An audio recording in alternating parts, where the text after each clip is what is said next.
Good morning everyone, তোমরা সবাই কেমন আছো? আশা করি তোমরা ভালোই আছো। এখানে দেখো আজকে সকাল থেকে বৃষ্টি পড়ছে, থামার তো নাম নেই। তাই ভাবছি আজকে একটু গরম গরম পাস্তা করব। এখানে দেখো এর মধ্যে আমাদের গুড়িয়া রানী ঘুম থেকে উঠেও গেছে। আচ্ছা, এখানে পাস্তা করার জন্য আমি আগে কিছু লঙ্কা, পেঁয়াজ, আলু কেটে নিয়েছি। প্রথমে আমি সেদ্ধ করে নিয়েছি পাস্তাটা ভালো করে। তারপর আমি আলু পেঁয়াজটা ভালো করে একটু ভেজে নেব কড়া কড়া করে। এখানে দেখো বৃষ্টি পড়েই যাচ্ছে, থামছেই আর না আজকে। দেখো এবার আমি ডিম দিয়ে ভেজে নিচ্ছি, আলু পেঁয়াজের মধ্যে ডিম দিয়ে একটু ভালো করে ভেজে নেব।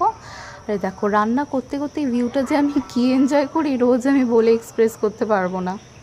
আই থিঙ্ক সবারই একটু রান্না করতে করতে ভিউটা এনজয় করতে ভালোই লাগে। এখানে দেখো আমি পাস্তাটা দিয়ে দিয়েছি, এবার 5-10 মিনিট একটু নাড়িয়ে নিলাম ডিমের মধ্যে দিয়ে। আর দেখো একদম গরম গরম পাস্তা রেডি। আমার তো বেশ ভালোই লাগে।